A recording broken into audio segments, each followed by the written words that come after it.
ఇదొక సంచలనాత్మకమైనటువంటి పిటిషన్ అనాలి. తన కుమార్తెను తన స్నేహితురాలు డబ్బు కోసం వ్యభిచార వృత్తిలో దించేందుకు ప్రయత్నిస్తోందని, తన కుమార్తె తనకు అప్పగించేలా ఆదేశించాలని కోరుతూ రాయలసీమ ప్రాంతానికి చెందిన మహిళ కొంతకాలం క్రితం హైకోర్టులో హెబియస్ కార్పస్ పిటిషన్ దాఖలు చేసింది.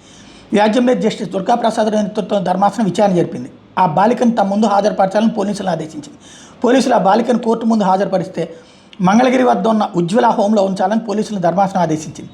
ఆ బాలిక వ్యవహారం మీద ప్రాథమిక విచారణ జరిపి బాధ్యులపై కేసు నమోదు చేయాలని, అంతేకాకుండా ఈ కేసులో సదరు జిల్లా ఎస్పీని ప్రతివాదిగా చేర్చింది. అట్లాగే పిటిషనర్ స్నేహితురాలిగా పేర్కొన్న మహిళ కూడా కోర్టు ముందు హాజరయ్యారు.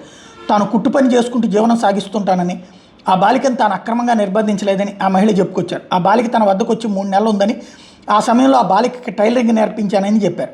అనంతరం హైకోర్టు వ్యవహారంలో ప్రభుత్వ వాదన వినాలని నిర్ణయించి అప్పుడు విచారణ వాయిదా వేసింది. ఇటీవల వ్యాజ్యం విచారణకు వచ్చినటువంటి సందర్భంలో రాష్ట్ర ప్రభుత్వం తరపున అడ్వకేట్ జనరల్ శ్రీరామ్ హాజరయ్యారు. ఆ బాలికను వ్యభిచార వృత్తిలోకి దించేందుకు ప్రయత్నించిన వాళ్ళ మీద పోలీసులు కేసు నమోదు చేశారని కోర్టుకు వివరించారు. బాధిత బాలిక సంరక్షణ విషయంలో రాష్ట్ర ప్రభుత్వం అన్ని చర్యలు తీసుకుంటుందని చెప్పారు. ఈ సమయంలో ధర్మాసనం స్పందిస్తూ నిస్సహాయ బాలికలు, మహిళలను అక్రమ రవాణాదారుల నుంచి కాపాడాలని, ఈ విషయంలో విధానపరమైన నిర్ణయం తీసుకోవాల్సిన అవసరం ఉందని రాష్ట్ర ప్రభుత్వానికి సూచించింది.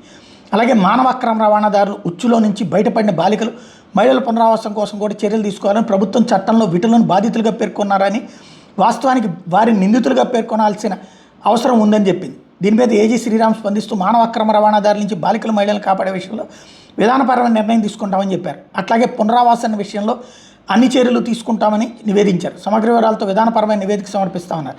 దీంతో హైకోర్టు తదుపరి విచారణ ఏప్రిల్ 11కు వాయిదా వేసింది. ఈ మేరకు న్యాయమూర్తులు జస్టిస్ ఉప్మాక దుర్గాప్రసాద్, జస్టిస్ మండవ కిరణ్ మాయన్ల ధర్మాసనం ఉత్తర్వులు జారీ చేసింది.